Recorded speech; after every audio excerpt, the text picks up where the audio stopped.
Volkswagen has given the ID.4 electric SUV a 91 horsepower power boost and resurrected an old badge for its sportiest ID model yet. The 295 horsepower ID.4 GTX sits above the 201 horsepower ID.4 that's just arrived in showrooms, and can sprint from 0 to 62 miles per hour more than 2 seconds faster. This extra punch hasn't come from simply upsizing the rear motor. While the standard ID.4 gets by with a single 201 horsepower motor driving the rear wheels, the GTX gets the same setup, but adds a second motor to the front axle for a total of 295 horsepower. In addition to dropping the 62 miles per hour time from 8.5 seconds to 6.2 seconds, VW has also raised the electronic speed limiter from 99 miles per hour to 112 miles per hour.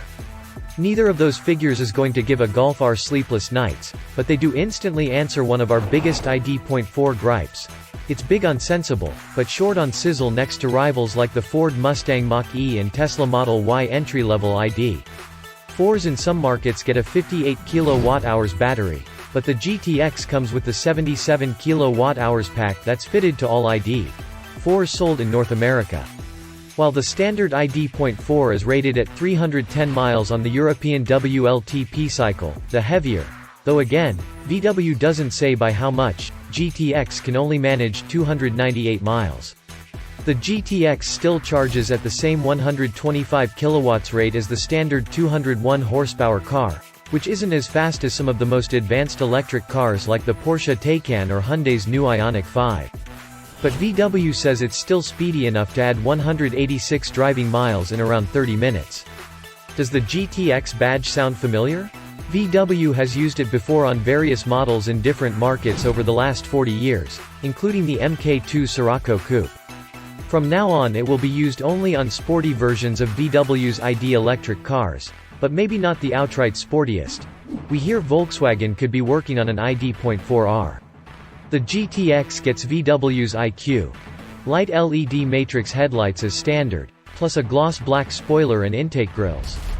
Inside, it sets itself apart with 30-color interior ambient lighting, red stitching and a heated steering wheel.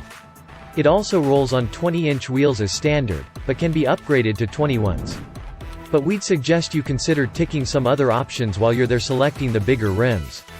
It appears that an unoptioned GTX is stuck with the same slow steering ratio and comfort bias suspension used on the base car.